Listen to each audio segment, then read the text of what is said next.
Hello everyone, नमस्ते, welcome और welcome back to my channel. I hope आप सभी बहुत अच्छे होंगे, अच्छे से अपनी पढ़ाई कर रहे होंगे और साथ ही अपनी सेहत का भी ख्याल रख रहे होंगे। हम सब ने कभी ना कभी अपनी पढ़ाई के लिए एक परफेक्ट प्लान ज़रूर बनाया है। सुबह जल्दी उठना, डेली कितने घंटे पढ़ना है वो चीज़ डिसाइड करना, अपनी लंबी चौड़ी टू डू लिस्ट बनाना और कितने टॉपिक पूरे करने हैं ये सब लिखना। लेकिन सच्चाई कुछ और ही है।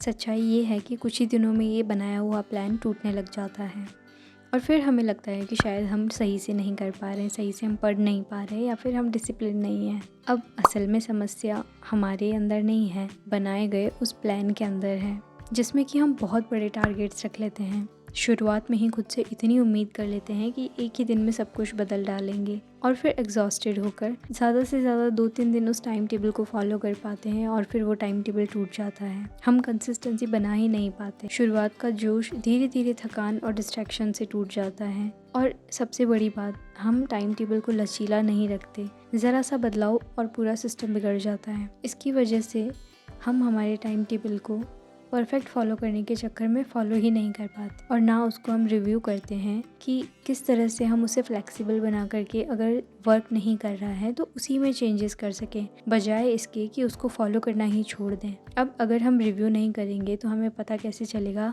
At the end of the day कि हमने किस तरह से किया, उसको पूरा किया या नहीं किया। बस यही मिस्टेक हो जाती है और फिर टाइम टेबल फेल हो जाता है, जिसका ब्लेम हम खुद पे करने लगते हैं, अपनी कैपेबिलिटी पे शक करने लगते हैं और फिर थोड़ा थोड़ा डिमोटिवेट हो जाते हैं। अब अगर मोटिवेशन की बात करूँ तो ये तो कुछ देर का साथ ही होता है। एक बार हम मोटिवेट हो गए तो हमें नहीं पता कि हम कितनी देर तक मोटिवेट रह सकते हैं, लेकिन अगर एक बार हम डिसिप्लिन बन गए, पढ़ाई को अपनी हैबिट बना लिया, तो ये लॉन्ग टर्म में हमारा साथ देगी। और टाइम टेबल में या फिर किसी भी चीज़ में फेल होना कोई इंसल्ट या फिर कोई गलत बात नहीं है। ये तो एक ब्रूटल रियलिटी चेक है हमारा, जो हमें दिखाता है कि अभी हमारी मेहनत का जो मीटर है वो थोड़ा लो चल रहा है और अगर सफलता का स्वाद चखना है तो ये सारे कड़वाहटें तो उठानी ही पड़ेगी। तो फेल होना कोई क्राइम नहीं है, लेकिन फेल होकर के बैठ जाना एक क्राइम है। और जहाँ तक है, मुझे लगता है हार नहीं माननी चाहिए, क्योंकि कोई भी टर्निंग पॉइंट कोई मिरेकल तो नहीं है कि एक रात में हैंड टू हैंड हो जाएगा। ये सारी चीज़ें तब फॉलो होगी जब हम एक्सक्यूज़ देना छोड़ देंगे कि हमारे पास में टाइम नहीं है, सिचुएशन ख़राब है, मूड ख़राब है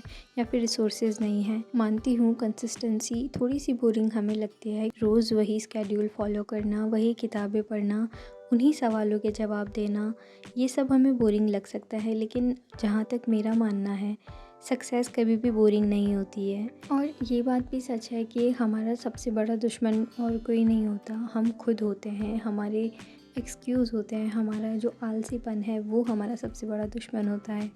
लेकिन वहीं ठीक उसका उल्टा, हमारा सबसे बड़ा दोस्त भी हम खुद ही हो सकते हैं। हमारी मेहनत, हमारा कॉन्फिडेंस और हमारा पेशेंस, ये सारी चीज़ें ही हमारा साथ देती है। अब चुनना हमें है कि हम आज हार मान के बैठ जाएं या फिर आज से ही नई शुरुआत करें।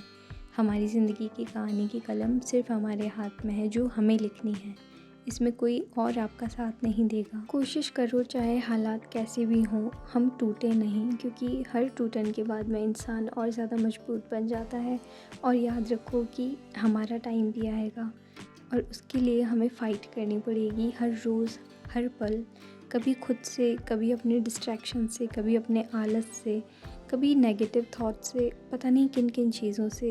पर याद रखो, ये सफ़र तो हमारा है ना, और अगर जंग हमने जीत ली तो जीत भी हमारी होगी। हाँ, रास्ता थोड़ा मुश्किल हो सकता है, हम गिरेंगे, थकेंगे, लेकिन खुद से वादा करना है कि रुकेंगे कभी नहीं, कंटिन्यू चलते रहेंगे। सबसे बड़ी बात जो आपको नहीं भूलनी है वो ये है कि कोशिश करने वालों की कभी हार नहीं होती।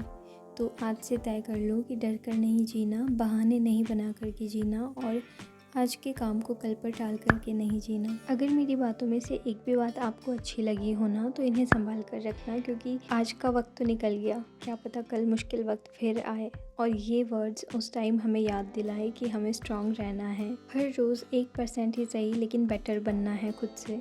मुझे सुनने के लिए बहुत बहुत धन्यवाद।